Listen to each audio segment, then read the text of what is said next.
రామునికి రామేశ్వరానికి మధ్య ఉన్న సంబంధం ఏంటో తెలుసా? మర్యాదపురుషోత్తముడు శ్రీరాముడు 14 వనవాసం చేశాడు. ఈ కాలంలో అతను చాలా ప్రదేశాలలో ఉన్నాడు.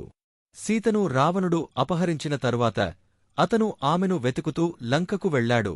లంకకు వెళ్లేందుకు రామసేతు వంతెనను నిర్మించడంలో అతనితోపాటు వానర సైన్యం మొత్తం సహకరించింది.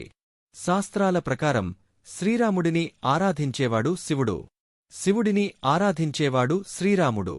రాముడు ఏదైనా పనిచేసే ముందు శివుడిని పూజించేవాడు.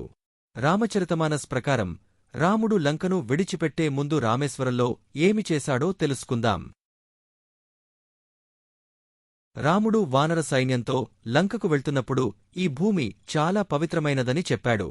దీని మహిమ వర్ణించలేనిది. ఇక్కడ శివుడిని ప్రతిష్ఠిస్తానని ప్రతిజ్ఞ చేస్తున్నాను అని శ్రీరాముడు అంటారు.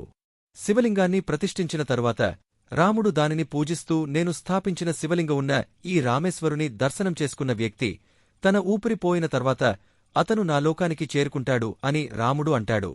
రామేశ్వర మహాదేవుడి గంగాజలంతో అభిషేకించిన వారికి మోక్షప్రాప్తి కలుగుతుందని చెబుతాడు. రామేశ్వరం ఆలయ విశేషాలు. ఈ క్షేత్రానికి రాముడితో అనుబంధం ఉండటం వల్ల ఈ యాత్రకు రామేశ్వరం అనే పేరు వచ్చింది. రామేశ్వరం దక్షిణ భారతదేశంలోని తమిళనాడు రాష్ట్రంలోని రామనాథపురం జిల్లాకు సమీపంలో ఉన్న ఒక పుణ్యక్షేత్రం. ఈ తీర్థయాత్ర హిందూమతం యొక్క 4 ధాములలో ఒకటి. ఇది శివుని 11వ జ్యోతిర్లింగం.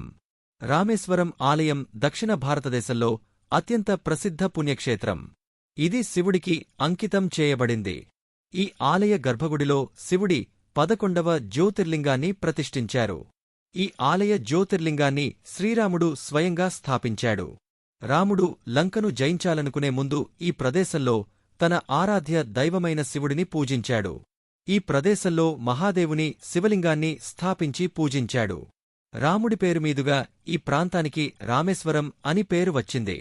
త్రేతాయుగం తర్వాత రామేశ్వరం ఆలయాన్ని ఎప్పటికప్పుడు పునరుద్ధరించారు.